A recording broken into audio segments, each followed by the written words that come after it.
Hey, Joel. Yes, sir. So I did what any good EDH player would do, and I went out and I bought all of the most expensive EDH cards because I'm just very sick and tired of losing all the time. I'm really hoping you didn't buy a bunch of Portal 3 Kingdom stuff. No, you silly. I'm not a fool.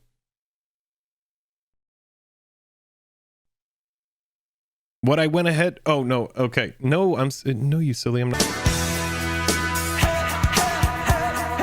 I'm talking about the most expensive EDH cards that are actually relevant in the format that are not on the reserve list. Well, do you want to look at a list of 10 of them? We're going to talk about the top 10, and the video starts right now.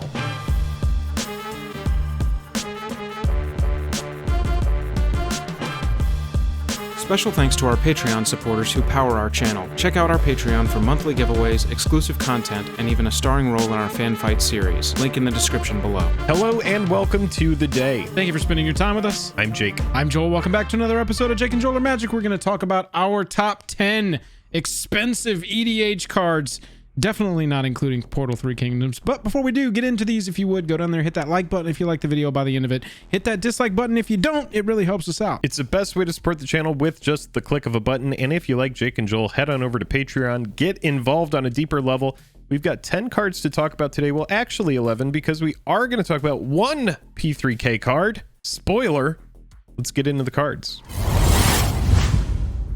So first up, Jake, I think we've covered this card in multiple. We need this reprinted. Is this going to be reprinted? Are we going to see it now? And that card is Imperial Seal. $800, Jake. Jake, this card is $800. Jake, $800. $800, yeah. Jake. $800 because of scarcity. Depending on when you're watching this video, what you need to know is as of right now, it is April 21st, 2021. And Strixhaven has just came out. A lot of people said Imperial Seal would be a great card to get reprinted into the mystical archive of Strixhaven. It didn't happen. Instead, we saw Tainted Pact, which was a really good reprint to get for EDH. But yeah, Imperial Seal is just one of those cards that is definitely at the top of the to be reprinted soon list. And a lot of the price comes from that, right? Being able to get the exact card you want for 1 mana is very good. I don't know if it's worth $800, but it is still very good nonetheless. Jacob, after that, we've got, what is this? I mean, classic. Is this just like classic? Bill, 80 to $100. 150 in some places. This card's climbing back up, man. People are buying out stock everywhere, but Manicrypt's number 2 on the list. Yeah, Manicrypt exemplifies fast mana. It's one of those cards where it's like, all right, we're going to take damage. Sometimes we're not, but bottom line, we're ramping out. We are getting things done quickly in the game. It's one of those cards that's just a staple in so many EDH decks. Very few decks don't want it at all. A lot of players just want it because it's fast mana. It's legal. It's a huge accelerant. It's one of these cards that just every single time it gets reprinted, it just rebounds immediately as soon as that set phases out. As soon as the last time we saw this was Double Masters and Mystery Boosters right before that, and that stock has already been absorbed, and now we're back at this situation where we need another Manicrypt reprint. Yeah, if you want to play at the highest levels Manicrypt, it's definitely a staple in every deck. And here's a staple in not every deck, and that is Allosaurus Shepherd, King of the Expensive Elves. Yeah, and thankfully Elves from Jumpstart was actually a rare pack, because all of those packs within the Jumpstart boosters were given rarities, and so Allosaurus Shepherd does come out of a rare pack and not a mythic pack, but the price is far and away the most expensive card that came out of Jumpstart, and it's the card that needs the biggest reprint out of all of these cards. We're not talking about them, but Tiny Bones, Bruvac, Muxus, there's a lot of cards from Jumpstart that already need reprints, but Allosaurus Shepherd, I mean, look at the card. It says can't be countered. Counter is a huge thing in EDH, so very attractive to players. Yeah, it's $100 card. It's crazy that this one exploded out of the gate so fast monetarily with Jumpstart, but it's a 1-1 for 1, so it's playable not just in EDH, but in many other formats as well. So it kind of makes sense. Jake, we said we weren't going to cover PTK cards at all, but we've got one here with Wolfpack. You know, it's a 7/6 for 8. What do you say? What do you say about it? This is a $98 card. And this whole list is non-reserve list stuff.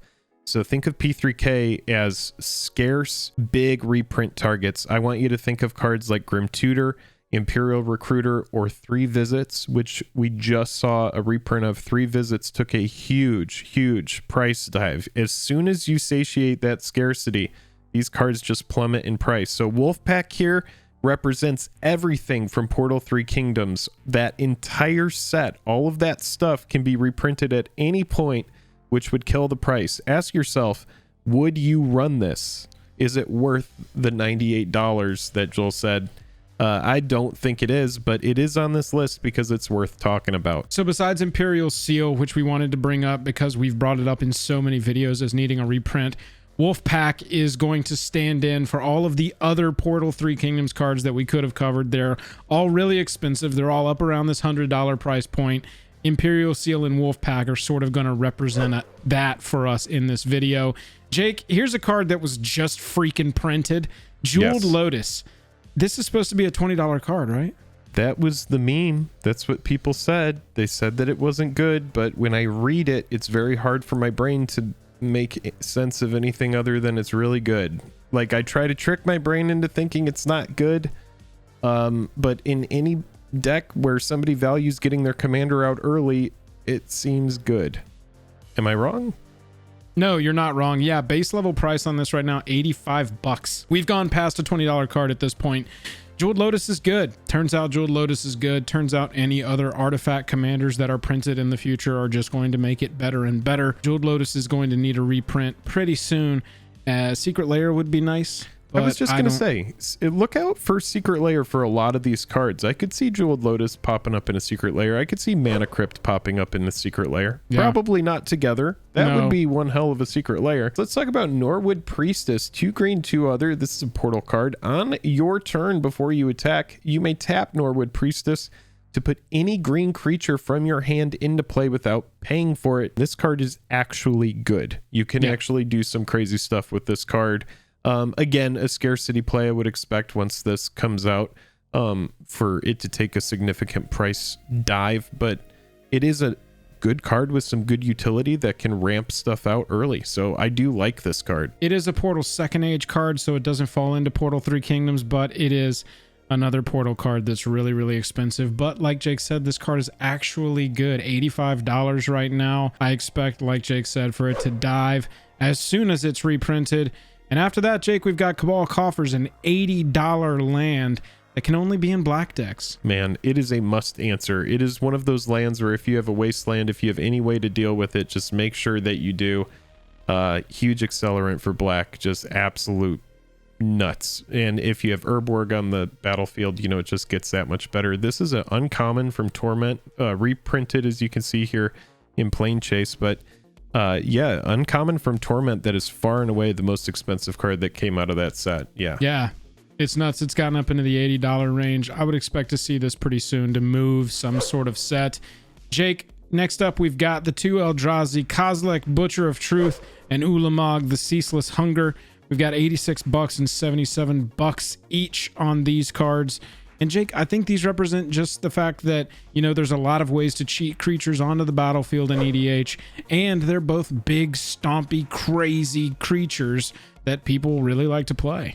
You know, it's funny, the Ulamog, finally something gave Battle for Zendikar a little bit of value, but yeah, you can see whenever you cast this, exile 2 target permanents, so some nice removal built into this card, and again, it can go in any color deck. Right, yeah. And they're destroying stuff, you're drawing cards, you're exiling things. The Ulamog, the Kozileks, the Eldrazi's are ridiculous. As is, Jake, the, like, premier? Is this the premier tribal land? Maybe the secondary premier tribal land behind the one that can actually become a creature, but Cavern of Souls is still pretty ridiculous. Yeah, very strong card. Whether you're playing tribal or whether you want to just protect your commander, say you have a commander like Urza, for example, you're not running a lot of other creatures, just make sure that you're protecting Urza with this. Make sure that it can't be countered. Yeah. There's a lot of good utility with Cavern of Souls, whether you're running tribal or not. And you're also looking at a card that demands 4 copies in certain decks, 3 copies in certain decks for other formats. So that has a lot to do with the price. Yeah, which is $78. So it's an expensive card at this point. Yeah, for sure. And it's funny, you know, this is a big modern card. There's a big modern card that we didn't include on this list, Liliana of the Veil, and it's a card with a comparable price, but it's just not exactly good in EDH, Commander games, or anything like that. Maybe CEDH has some playability for it. Yeah. But yeah, it didn't make this list. Cavern of Souls, very strong card. Yeah, very brutal, very good for protecting that coveted commander cost. Yeah, I really do like that note as a way of just keeping your commander from being countered. And Jake, lastly, Force of Negation. I feel like we've got so many recent cards on this list. It's kind of nuts to me, but it's $78, a free counter spell. Okay. It speaks to the power level, right? It speaks to the power creep of just like these new sets, you know, in order to push sales. You know, I hate to say it, but it really does help to have very strong, hugely desirable cards. Think best in slot, right? Yeah. So it's just like, of course you want Force of Negation. It's a free negate. Something that a lot of folks aren't going to like playing against. No, yeah, and that's the case with a lot of these cards. But those are our picks for the most expensive, most playable EDH cards. Let's close the book. Everybody let us know down in the comments which Portal 3 Kingdoms card is your favorite that we left off the list. We know that there were some people that were very upset that we didn't put Dong Zhao or whatever it is on this list.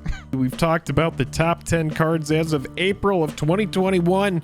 These cards are expensive because they are good.